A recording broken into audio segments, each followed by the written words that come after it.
construction worker in the air, it's incredibly persuasive. When a gorilla violently throws a piece of luggage around his cage and it survives, nothing else needs to be said.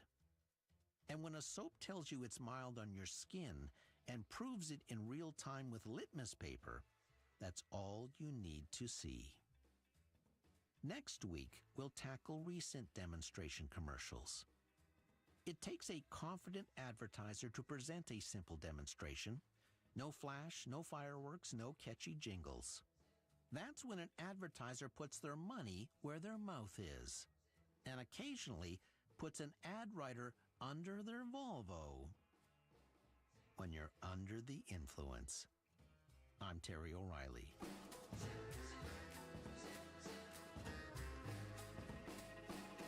This episode was recorded in the Terrestream Airstream mobile recording studio.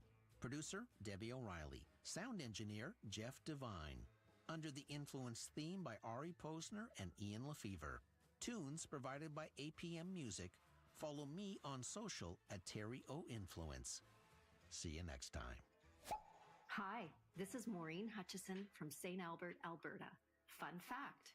One day, a company executive was playing with a new glue his company had developed and couldn't believe how quickly it worked. He yelled, "This is some crazy glue." The name stuck. This is CBC Radio 1, 990 AM, 89.3 FM in Winnipeg. Hi, I'm Heather O'Neill. I'm a novelist, short story writer, and essayist. I'm Defending the Future by Catherine LaRue and translated by Susan Uriu. In this year's Canada Reads, one book to carry us forward. It's a dark book, but within it, there is so much light that it turns the book into this incandescent work of art.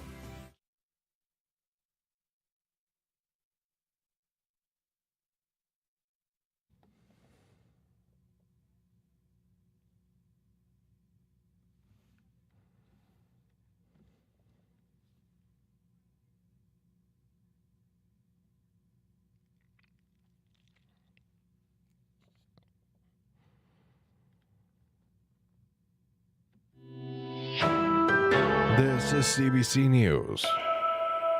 At 12 o'clock, it's mostly sunny and +1 over downtown Winnipeg. Good afternoon. I'm Matt Humphrey. Manitoba Hydro expects to lose more money this year. As the CBC's Bartley Kivas reports, low water is mainly to blame. The dry fall and mild winter in Manitoba is continuing to take a toll on hydro. The Crown Corporation now expects to lose $190 million for the fiscal year ending March 31st. That's up from a previous projected loss of $161 million. Hydro says low water is the main culprit. Hydro generation is down 23% this year. That's led to less revenue from hydro exports. Hydro expected to generate $450 million in profit this year. That change of fortune could affect the NDP government's first budget. That's expected next month.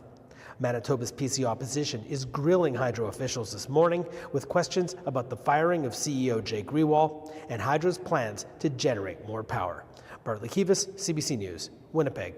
Winnipeg City Council is meeting today to cast a final vote on a motion calling for the city to pay all its employees a living wage. Cameron McLean has your details. Last week, Mayor Scott Gillingham's inner circle voted to take no action on a motion to raise the wages of the city's lowest paid workers. Now, Councillor Matt Allard is hoping to revive his original motion at Council. One estimate from the Canadian Centre for Policy Alternatives pegs a living wage in Winnipeg at $19.21 an hour. Gillingham says he's concerned about costs and argued collective bargaining should set wages. But Union President Gord Delbridge says the costs would be minimal because most city employees already earn a living wage. Several councillors expressed support for the living wage proposal this morning. They say paying a living wage will help lift people out of poverty and attract more workers. Cameron McLean, CBC News, Winnipeg. A judge has ruled Nathaniel Veltman's fatal attack on a Muslim family in London, Ontario, was a terrorist activity. The designation follows Veltman being found guilty of 4 counts of first-degree murder and 1 count of attempted murder. In 2021, the 23-year-old drove a pickup truck into the Afzal family. This marks the first time Canada's terrorism laws were part of a first-degree murder trial. Nick Cake is a former Crown Counsel. When a prosecutor now goes to attempt to prove that something was terrorism, they may turn to the Veltman case and argue in front of their respective court, this is how it was found in another case, and Your Honor ought to do the same thing based on this legal precedent. The terrorist designation will affect what programs Veltman is entitled to in prison, and will also be a factor when it comes to future parole considerations. The mother of late Russia opposition leader Alexei Navalny says she has finally been allowed to see her son's body and his death certificate. Вчера же вечером они тайно отвезли меня в морг, где показали. In a video posted online, Ludmila Navalnaya says she viewed her son's remains in a morgue.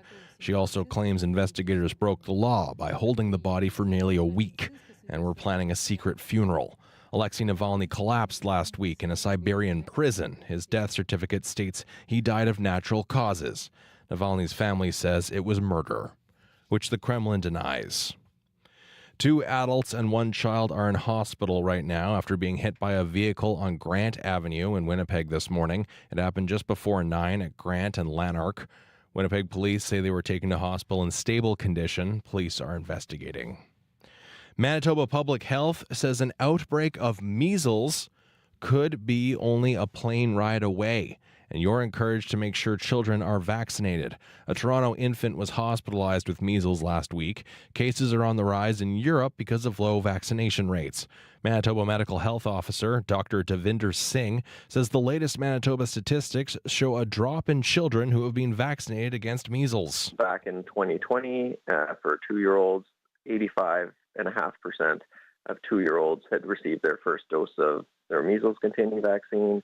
And then we did see a drop in 2022 by the end of the year to 78.1%. Singh says during the pandemic, public health nurses at vaccination clinics were drawn into fighting COVID. That's contributing to the drop. He says parents have been contacted and reminded to keep vaccinations up to date. Manitoba's last case of measles was in 2019. Today is Human Trafficking Awareness Day, and the head of the Joyce Smith Foundation has a warning.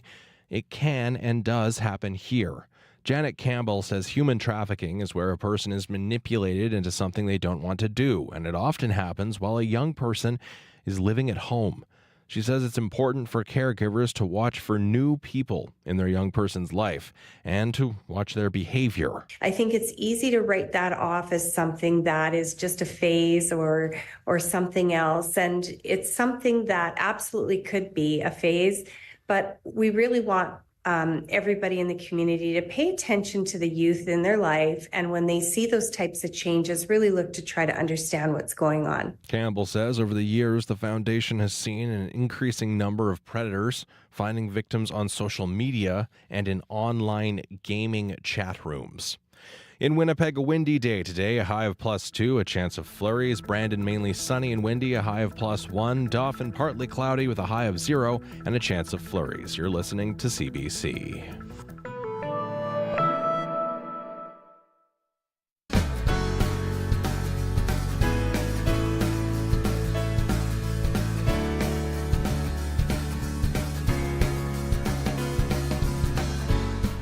Good afternoon, Manitoba. You are listening to Radio Noon here on CBC Radio 1, 89.3 FM in Winnipeg, 97.9 FM in Brandon, and everywhere on the CBC Listen app. I'm Marjorie Dowhouse. Thank you so much for joining us. Here's what's coming up on the show today. Well, if you don't have a car in Steinbach, your options are limited, but a group of citizens is pushing for the city to start its own public transit system. We're going to hear details coming up. Also, as you just heard on the news, there with a measles outbreak in Europe and one confirmed case in Toronto, we'll talk to a local doctor about how we're doing with measles vaccinations in Manitoba. That's after 12:30. But first up here, communities downstream from the massive sewage leak in Winnipeg are wondering why they weren't notified about it in the first place.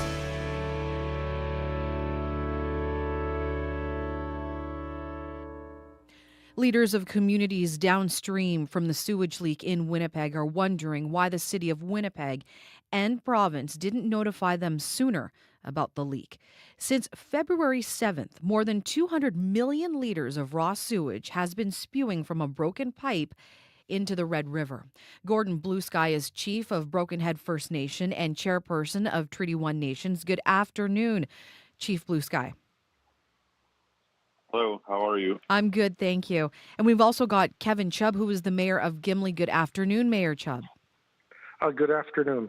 I'm going to start off with you, Chief Bluesky. How did you find out about the leak? Well, unfortunately, when we first became aware of the leak itself, it was through media outlets. And so you first heard it through the news then, not from the city or the correct. province itself? That's right, and we still have not yet been reached out by either. How concerned are you about what's happening here in Winnipeg and how it might impact your community? Well, I mean, at the time of the leaks themselves, we have members out there actively pursuing their livelihoods, fishing and so on. And, you know, we have never been notified about anything until we saw what was in the news outlet. So it's very concerning that if this situation was to be maybe less than 100 million, what's the level of notification? When are we given an opportunity to speak to? So right now we're very concerned that there's no real plan or notifications that actually come to our communities in regards to a large-scale raw sewage leak into our waterways. Mm-hmm. These waterways are very important, not just for our First Nation, but also many of communities, First Nation, non-First Nation along the lake. How does it feel to know that the city or the province haven't reached out to you, even to this day, to tell you about what's happening? I can't express how, I guess, disheartening it is. You know, the province of Manitoba has an act called the Direct Path to Reconciliation. And I'm not sure if we're on that right now. If this is the reality that we're sitting here facing of having this amount of raw sewage being dumped into our waterways, and not one individual from either administration has reached out to myself, and I would assume others along this waterway. I want to turn to you now, Mayor Chubb. Your reaction when you heard about the leak here in Winnipeg, what were you thinking? Well, it's most unfortunate that this has happened and taken place. I have to agree with with Chief Gordon's comments. You know, you need full disclosure, transparency. You can't obfuscate your duties, responsibilities to something like this. Just a common courtesy communication on this would have been huge, so we can reassure our residents or know what's going on, so we're able to give information out, disseminate stuff, so that the people understand, don't have to jump to conclusions, so we can get to a solution, not having more problems. Like, it is raw sewage. I really, and my council will take exception to calling untreated water. Like, let's be clear, it's raw sewage. It's catastrophic. We need an EMO disaster plan to deal with this going forward. It's happened far too many times. Winnipeg needs help. We need to work with them. We're there, but how can we help and work with them if we don't have any communication from them so we can help them get through it? Same with the federal government. Potentially, maybe the military should be brought in. We have a fishing industry, one of the first industries of Manitoba, commercial fishery, that is very important to our First Nations of Manitoba and to our community of Gimli as well. We want to make sure that that organic, fresh product that we get out of the lake that we sell is what it is. It's $1 billion industry. It's very disheartening when we need to work together, and that's what the world is all about today. And Mayor Chubb, you had mentioned that this is not the first time that this has happened before here in Winnipeg, and that it's had an impact on Gimli. So what would you like to see in the future from Winnipeg and the province to prevent something like this from happening again? Well, more so Winnipeg, and even like with the federal government, we're Canadians. We need standards. Like, there's a Great Lake Act. What's there for Lake Winnipeg, for Chief Gordon and his people and our people to work with. There is no standard, so this has happened before. There's never been charges that have gone to court because, from what we understand, is the regulation of Winnipeg, Lake Winnipeg, is non-existent. The federal government has to work with us, with the province, and come up with standards for us all to, and present and into the future, so we can preserve and protect our lake. If we don't look after it, it can't look after us. And environmentally, there's been it's disappointing to say, but also the priority seems to have been drinking straws and plastic bags. And if that's what we're going to put for our salvation to protect the environment and our people, water is our life. Water is our way of life and our substance. And without it, we can't exist. And as time goes on, the water of our precious fresh water is going to be becoming more and more important for all of us. The thing might be to ask, if the flow was not going north, it was going south, what attention would it get? Mayor Chubb, let me ask you this. If you had been notified earlier by the city or the province that this was going to happen, what could your community, what would Gimli have done? With knowing we could have been part to help them out, like this has been ongoing for years, these breaks, etc.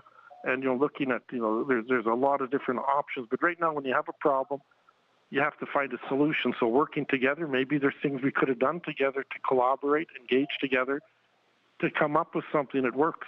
To have a 70-year-old pipe, what I understand, it's said from the media, if that's correct, that like you confirmed, the problem is with a 70-year-old pipe. My goodness, over a waterway. Shame. It's disgraceful and somewhat disgusting. Chief Blue Sky, what would you like to see happen to prevent something like this from happening again down the road? Well, I guess from our own perspective here, this is a direct infringement on our rights. The agreement that we made that set the path to the opening of development and settlement within our territory and beyond was at our treaty tables. And this is something that we never contemplated. This is something that was never discussed, and nor did we agree to in terms of the impacts stuff like this would have. I really look at the process right now, and I question is if all of this, even at the $250 million raw sewage liters going into our waters right now, is this something that's acceptable by the province? Is this still within the permitting? Is this still within the regulation? And if it is, I think myself and the mayor should be asking questions to the province and to the city about what's actually the limits or the regulations should be, because right now I feel like we should have been given notice. I should have been giving my resource users notice. And just so the Canadians and Manitobans know out there, this is the waterway that we're selling fish from. These are the waterways that we're gathering fish from to feed our families. And I just don't understand how much more we can give as Treaty 1 people. Our lands are already totally occupied. The water that everyone talks about coming from Shoal Lake 40, and of course there's a big group, defending them and promoting them and so on and so forth.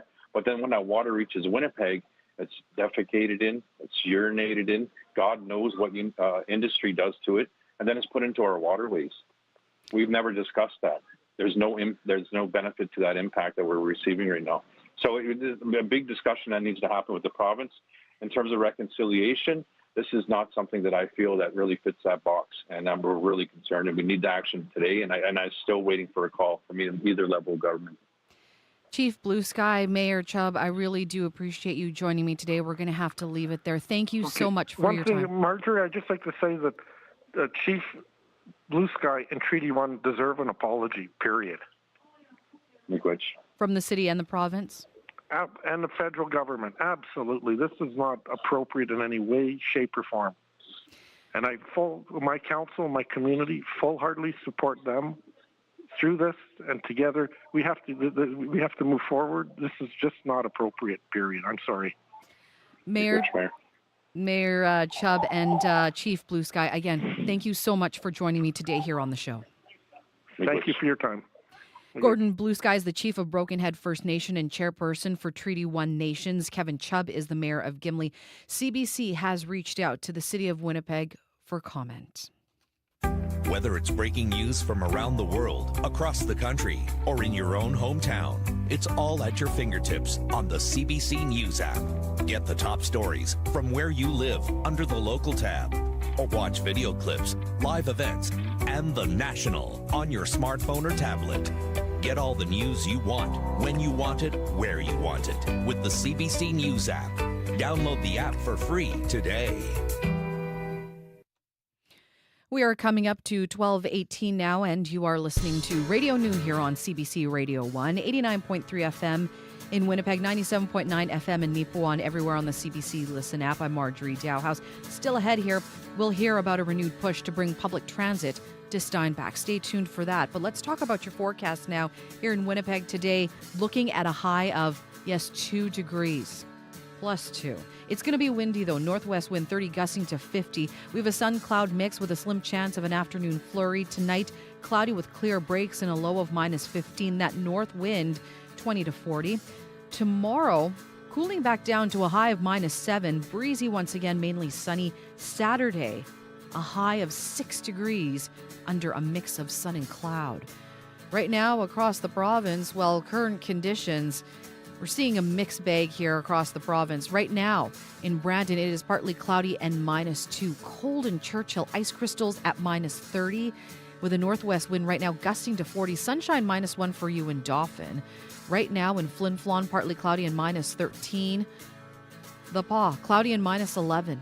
-22, mainly sunny in Thompson. In Winnipeg right now, look at that. We have exceeded our daytime high. We're currently at 3 degrees. Partly cloudy, wind northwest, west-northwest at 30.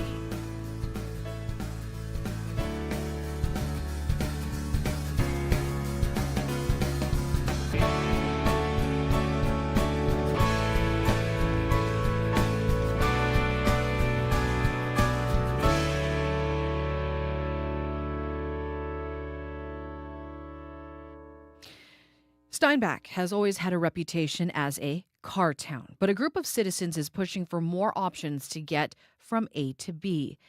Gay Bose is the facilitator for the Southeast Equity Coalition. Now, earlier this week, the group presented to City Council there about why they think public transit would benefit Steinbach. And Gay joins me now. Good afternoon. Thank you for joining me. Hi. Great to be here, and thanks for the interest. Now, if you don't have a car in Steinbach, tell our listeners, how would you get around Steinbach? Yeah, Steinbach is a fairly spread out city, and to get around without a car, you would either walk or bike or get a ride from a friend, or there are 3 taxis. If you can afford a taxi, then you could use them, or you stay at home if you don't have a car. So the only way to really get around is by car, by bike, and walking around. That's correct. Now, Steinbachers were surveyed this past summer about the need for public transit. What did you hear from them? Well, we had a strong result in that 751 people filled out the survey results and came back when we asked how many times a day or a week they would use it, that it would be used 381 times per week. So that was a pretty strong affirmation that there is a need and that there would be people willing to use public transit if it was available to them.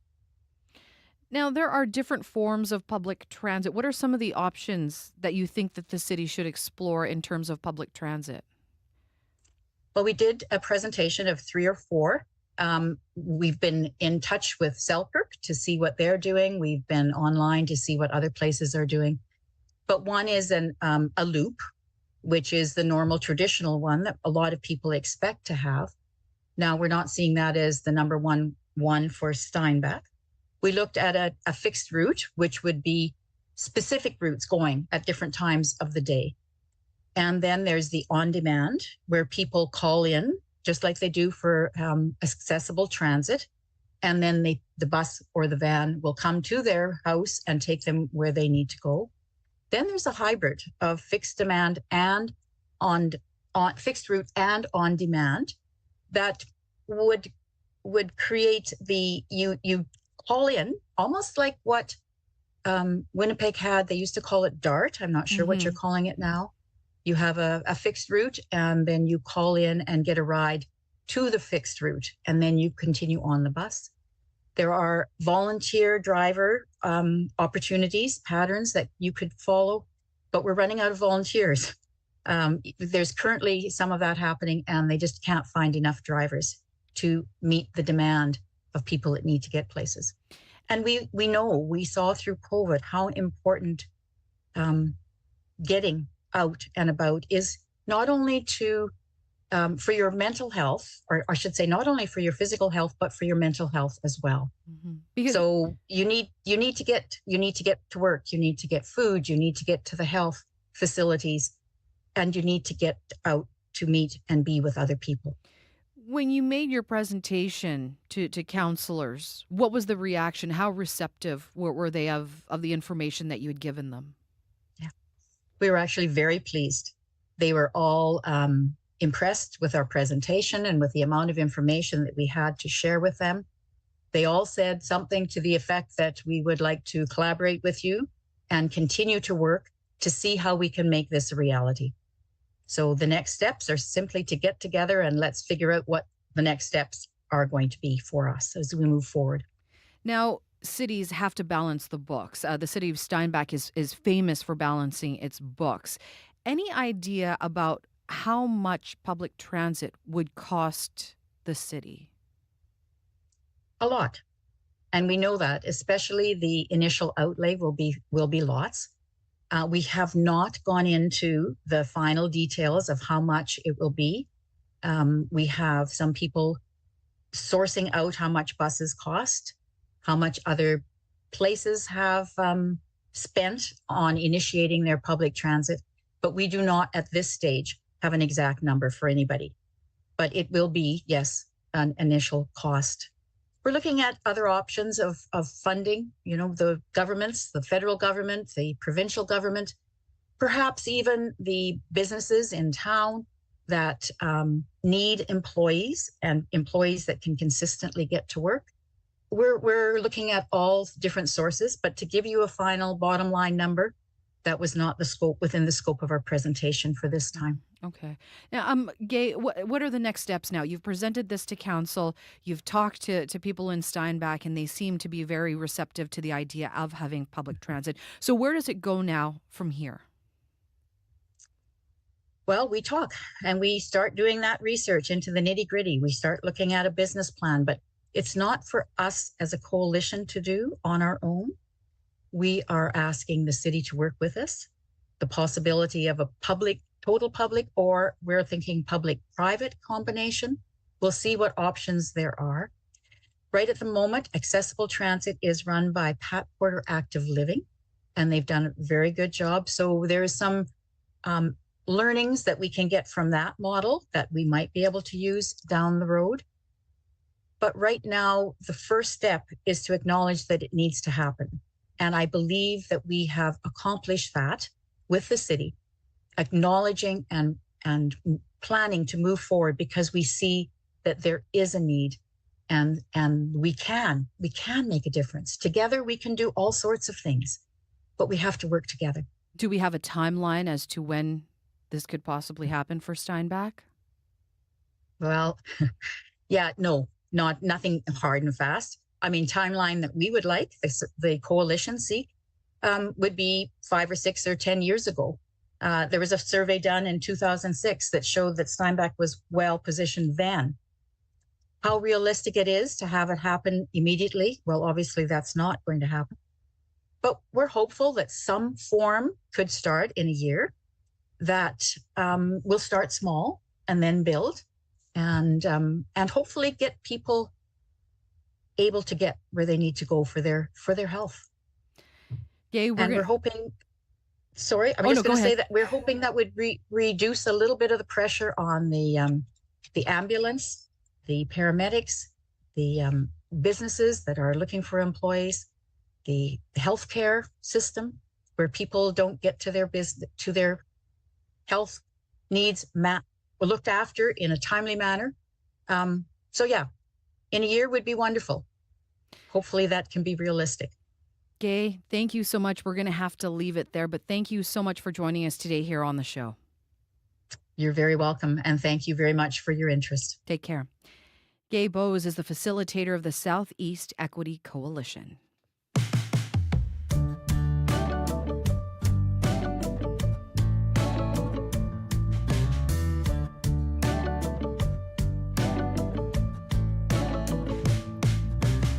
Tells the story of family love, detectives, alcoholics, and the saints above. Who tells the story of the family heart? We stand apart, we stand apart. Who tells the story of my long decline? It is mine, yeah, it is mine. Oh, my status is the baddest. My happiness is the saddest.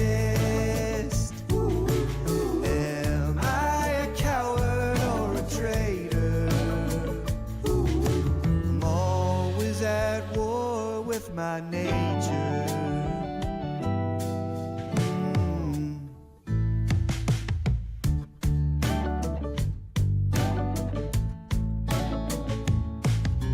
At 4 o'clock we got lessons at the pool.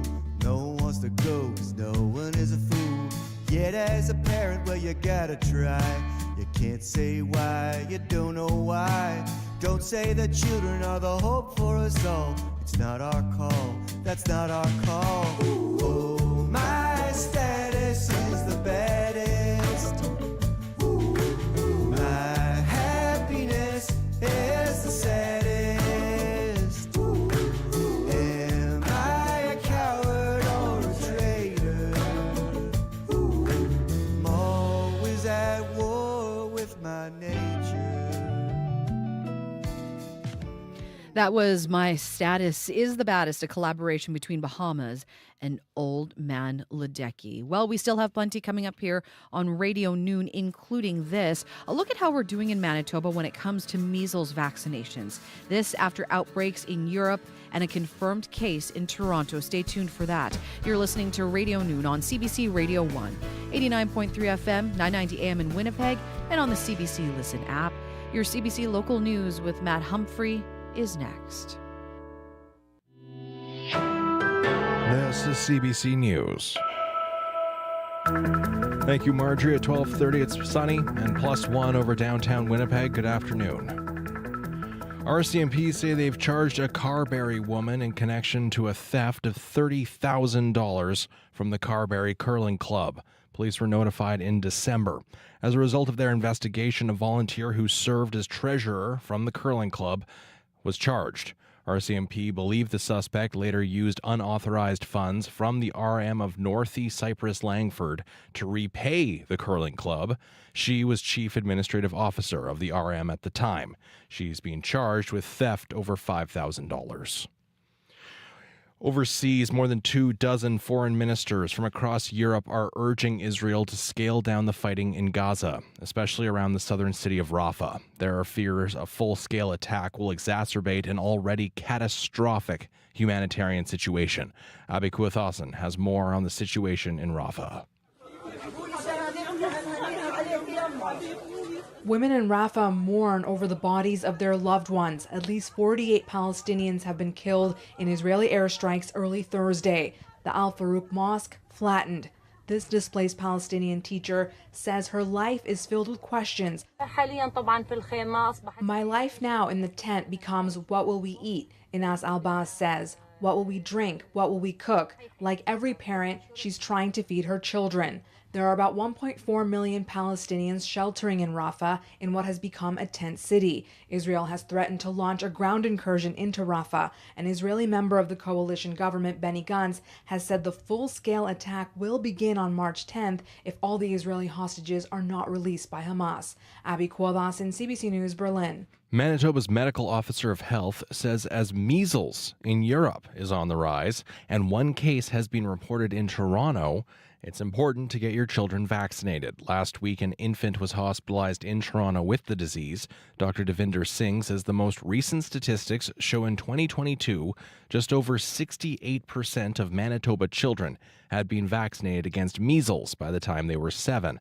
That's a drop from 71% the year previous. Singh says part of the issue was during the pandemic, public health nurses were in the fight against COVID. Public health is also the main immunizer for immunizations for our school-age program. So just with the demands of combating the pandemic in other ways, then unfortunately that led to access issues related to immunizing, during the height of the pandemic. Singh says since then, parents have been sent reminder letters and vaccination clinics are in schools so children can be up to date with their shots. He says the last case of measles in Manitoba was in 2019. And that's your CBC News from Winnipeg. Thank you very much there, Matt. Back soon. That is Matt Humphrey with your CBC Local News Update. It is 12:33 and you are listening to Radio Noon here on CBC Radio 1, 89.3 FM in Winnipeg, 97.9 FM in Brandon, and everywhere on the CBC Listen app. And I guess we're also streaming on YouTube, so hello to the folks on YouTube. It is time now to check in with CBC weather specialist Riley Lachuk about the forecast. And Riley, it looks like we've kind of already beat our daytime high here.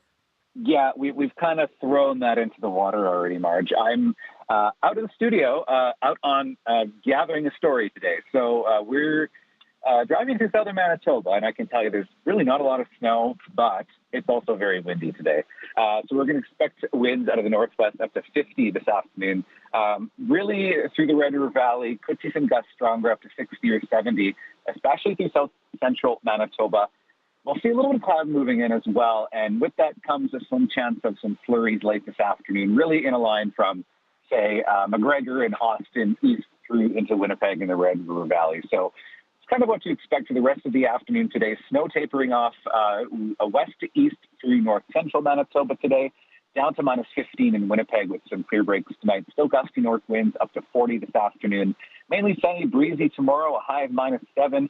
I still have that plus 6 for a high on Saturday with a mix of sun and clouds. And a chance we could see some flurries through Sunday leads to a better chance of some light snow or some rain through Sunday and Monday. So a little bit of a mixed bag on the way once we get through this wind today, which is really going to be the story of the day, weather-wise, at least through southern Manitoba, is the wind that we're seeing right now, especially out on the open highways. Well, be careful out there because you're on the highway and it's always a little bit windier out there. Well, highways are bare and dry where we are right now. So we're doing pretty good. Not a lot of snow, though, I have to tell you that. All right. Thanks a lot, Riley. No problem. That is CBC weather specialist Riley Lachuk. And Riley, we'll have more coming up on Up to Speed this afternoon, 3 to 6 o'clock here on CBC Radio 1, as well as tonight on CBC Winnipeg News at 6 on CBC Television, streaming on CBC Gem and CBC Manitoba's YouTube channel.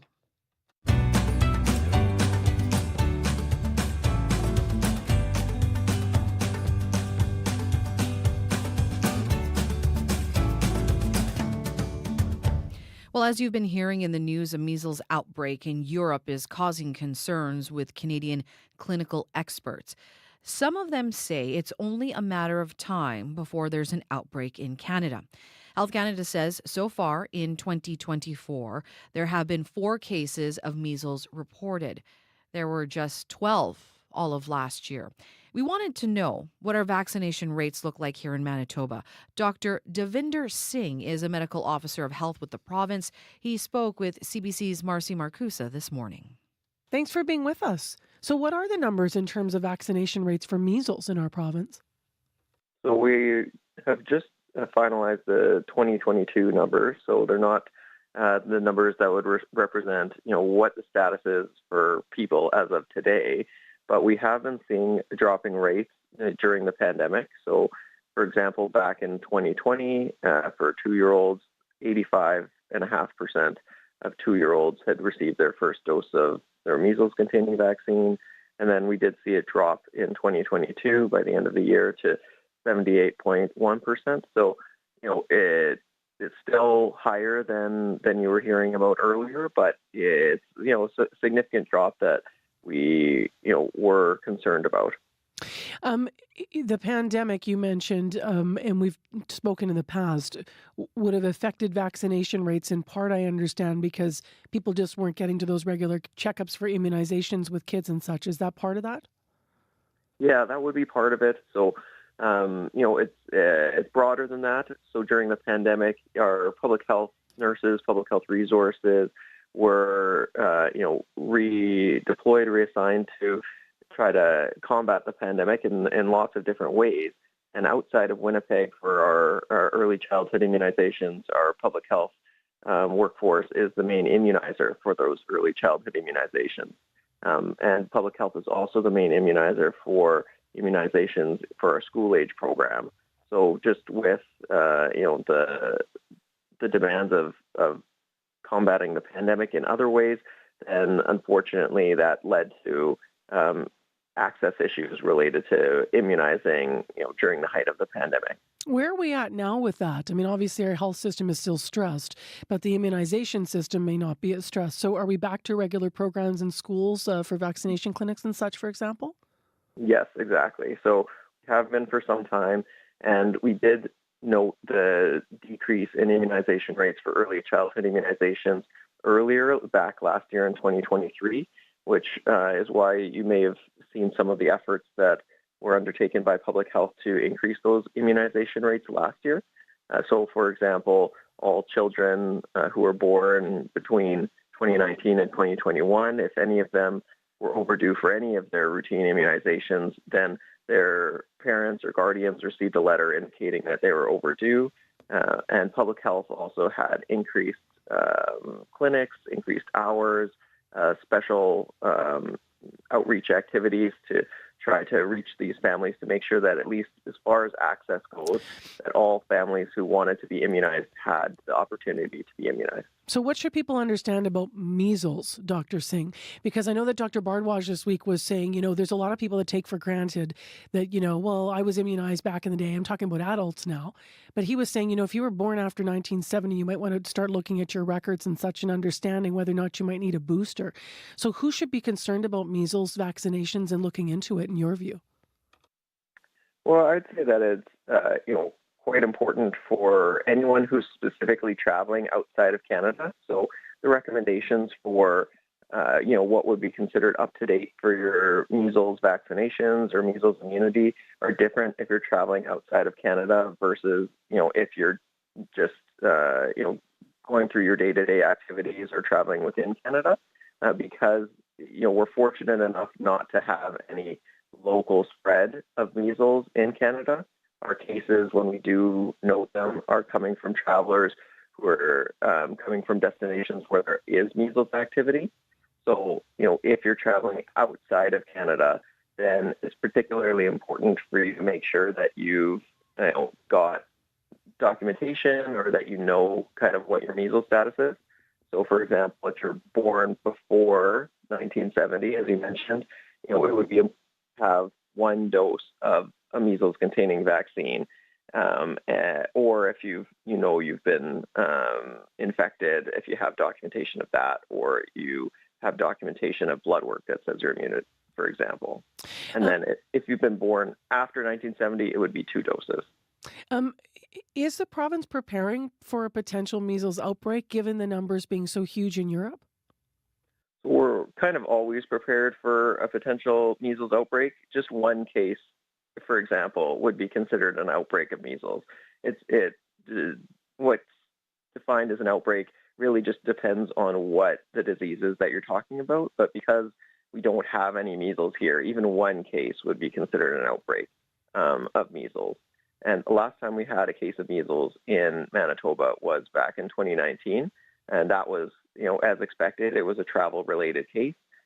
So, we have a protocol, we have our public health resources, and we have things that we can do for individuals who are exposed, called post-exposure prophylaxis, to get immunized or get other interventions to try to prevent any spread in case a case does come here. But, it is a significant worry that, a case of measles is just a plane ride away. That was Dr. Devinder Singh, a medical officer of health with the province, speaking with CBC's Marcy Marcusa this morning.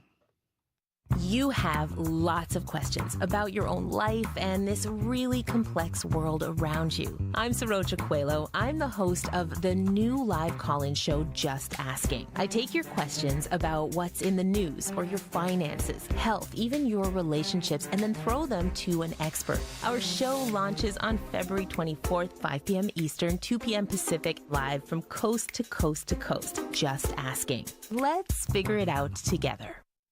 Well, up next, everyone loves a secret, a shortcut through the woods, a fishing hole, a beach. This is the inspiration driving Manitoba singer-songwriter Micah Ehrenberg's moniker, The Secret Beach. After taking a year off from releasing music, he has come back out of his shell. Today's single, 22, is a retrospective view of life as a younger man. Ehrenberg infuses classic romantic tropes into a lamenting story about his relationship with the city of Winnipeg. From the 3-track EP titled 22, this is The Secret Beach with 22. 22 and not knowing what to do. I had just come out of love and was falling hard for you. Out of town and running out of time. I had my whole life in my head, but I couldn't make up my mind. And if I'd had to be someone, I'd been the one for you. But I couldn't keep chasing my mind, couldn't keep falling behind. It was happening time and time again, it's true.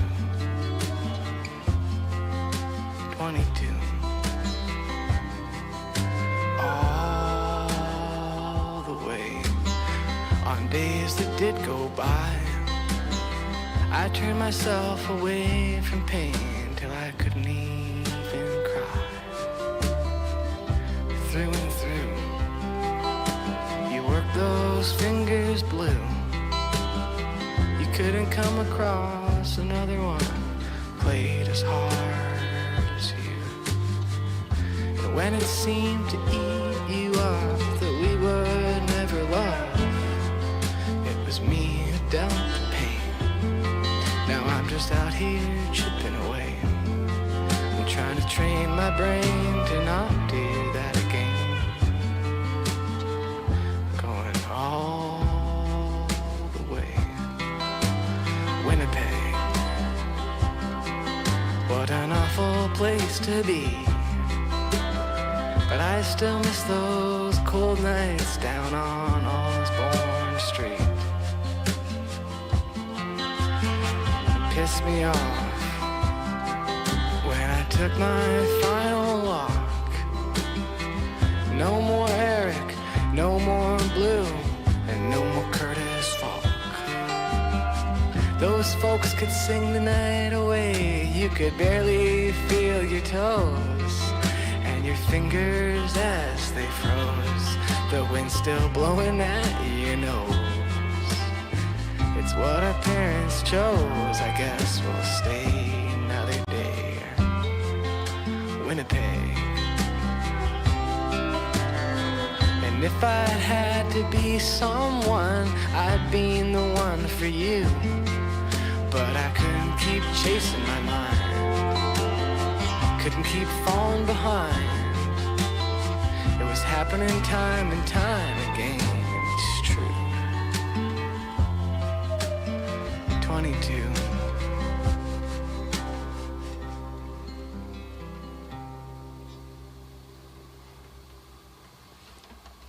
That was the title track from Manitoba musician The Secret Beach's new EP titled 22. It is now 12:46, and you're listening to Radio Noon here on CBC Radio 1. I'm Marjorie Dowhouse. Thank you so much for joining us. Some current conditions right now in the province. Brandon, partly cloudy and -2. Churchill, ice crystals, -30 for you right now. Wind chill feels like -46. You're seeing a northwest wind gusting to 40. Thompson, mainly sunny and -22. In Winnipeg right now, it is 3 degrees, partly cloudy with a west-northwest wind at 26. Well, the latest data from the Canadian Real Estate Board shows home sales jumped 22% in January compared with a year ago. With interest rates still at a 20-year high, what does this signal for the housing market this year? Personal finance columnist Rubina Ahmed Haq says forecasts of the market heating up again may be exaggerated. If you read the headlines about real estate, you may come across phrases like roaring back to life, competition has returned, or no longer a buyer's market. For anyone in the market to buy or sell a home, this rhetoric can make it harder to decide what to do. Housing is the biggest issue in the country right now. Carolyn Weitzman is an adjunct professor and housing researcher at the University of Ottawa. She's also the expert advisor for the Housing Assessment Resources Tools Project based at the University of British Columbia. Weitzman says housing is already unaffordable for the majority of Canadians. In the early 1980s, the average or median house price was about 2.5 times the median household income. Now across Canada, the average house price is about little less than 9 times median income. She says when home buyers hear that the market could heat up more, it creates increased anxiety, especially for first-time home buyers. Well, there's a huge level of generational inequality. So I'm 60 years old. I'm at the late end of the boomers. And when we were buying our first homes, for those of us who did buy first homes, as I say, we're in a very different era. And we as a generation have accumulated literally trillions of dollars in wealth and assets, while people under 40 in general are locked out of home ownership. And what's worse, they're locked into increasingly higher rents, which make it harder to save up for a down payment. She says home prices have become so unaffordable that any increase would make it impossible for even more people to buy a home. Well, first of all, I think 2024 will be a better year than 2023, but not a lot better. Frank Clayton is a senior research fellow at the Centre for Urban Research and Land Development at the Toronto Metropolitan University. He says the first part of 2023 was a slow year for real estate, especially when you look at the winter months. You've got to be very careful about numbers for months of like January or December, when there are relatively few sales take place anyway in those months. So that the fact that sales jumped one January to another doesn't really signify much. An interest rate cut would put upward pressure on home prices, but he does not expect the double-digit gains we have seen in the past year. He says Canadians simply don't have the extra funds to pay more. So affordability is a real problem. So it's not going to turn around overnight. So I don't see prices really going up too much this year in most locations. The latest data from Statistics Canada shows inflation slowed to 2.9% in January. That puts it firmly in the range where the Bank of Canada wants inflation to be. That's between 2 to 3%. Several economists, including those at CIBC and Desjardins, are expecting an interest rate cut as early as June. But Clayton remains skeptical of how aggressive that rate cut will be. If interest rates come down, prices will automatically, basically go up. If interest rates don't go down, prices won't go up. I don't expect interest rates to change much this year. Both experts say growth in the market has already been strong for more than a decade.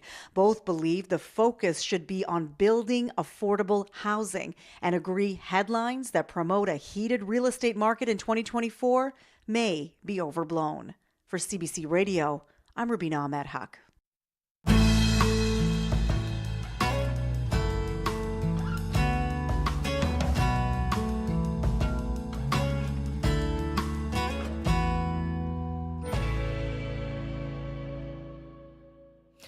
Well, up next, playing tonight for Festival des Voyageurs is Andrina Turenne from her 2023 album, Bold as Logs. This is Out of Luck.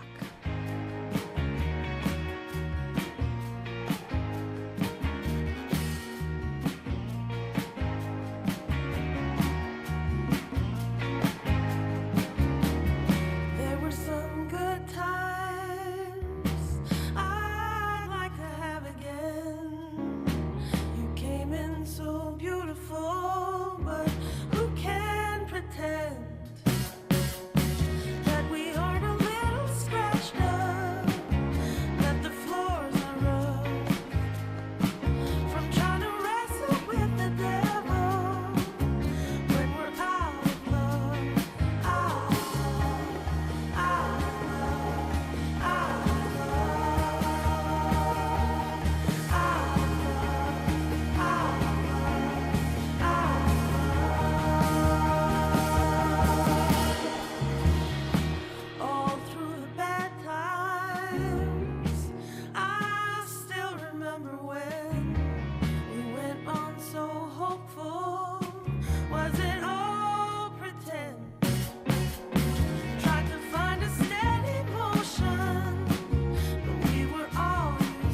Performing tonight at Festival de Voyageur, that was Andrina Turenne with Out of Luck. Hi, I'm Leah. And I'm Phelan. We're the hosts of the irreverent history podcast, The Secret Life of Canada. We've covered everything from the history behind the iconic Bay blanket to why blackface is still a thing and how all our histories can be traced back to our relationship with water. Oh, you forgot about the controversial debate over which dessert is the most Canadian, the butter tart or the Nanaimo bar. Yes, I did forget that. That was intense. The Secret Life of Canada. Available now on CBC Listen or wherever you get your podcasts. I like the Nanaimo bar, but Chloe Friesen has just informed me neither. I'm so sorry. I have a terrible sweet tooth, like in a way where I don't like really sweet foods. Yeah. So Nanaimo bar, I love the idea of it. Too sweet for me. Butter tart, also too sweet for me. Oh my goodness. I don't know. You're more of a salty snack person. For right? sure. Yeah. Well, speaking of the Nanaimo bar or the butter tart, you're going to be actually talking to one of the hosts of that podcast. Yeah, the hit CBC podcast, The Secret Life of Canada. They're heading into their 6th season. So we're actually going to get to chat with co-host Phelan Johnson on Up to Speed this afternoon. And as you mentioned, in this season, they're going to look at what's the most Canadian dessert, to things like the history of Canadian comedy, the largest student protest in Canada, Icelandic history. And they're going to ask the very important question, Marjorie, do Canadians say sorry more than people from other countries? Oh. I know it's a stereotype, but is it true? Well, we're going to have to tune in to find out the answers, aren't we? Yeah. We are. And if we don't get them, sorry. Thanks a lot, Chloe. That's Chloe Friesen hosting Up to Speed this afternoon. Catch it here on CBC Radio 1 from 3 to 6 o'clock. Well, we were looking at a high of only 2 degrees here today in the city. We are past that now. It is 3 degrees at both the airport and the Forks under a partly cloudy sky. The wind is picking up. As Riley mentioned, it's going to be windy today. West-northwest wind expected to gust 30 to 50. Right now, it's at 26 kilometers per hour here in the city. Tonight, dropping down to a low of minus 15, cloudy with some clear breaks. Well, that brings us to the end here of Radio Noon. Thank you so much for joining us. Just a reminder, if you want to hear some of our interviews from the show today, past interviews, you can, of course, always find us on the CBC Listen app and online, cbc.ca/listen. Just look for Radio Noon Manitoba. Hey, also find us on YouTube, too. We're streaming. And with that, let's thank the wonderful folks working on the show today. Our video switcher, Travis Peterson, show directors May McKillop, and the wonderful Corey Funk, show producer Nellie Gonzalez. Our senior producer of audio is Leif Larson. I'm Marjorie Dowhouse. Enjoy the rest of your day. We'll talk to you again tomorrow.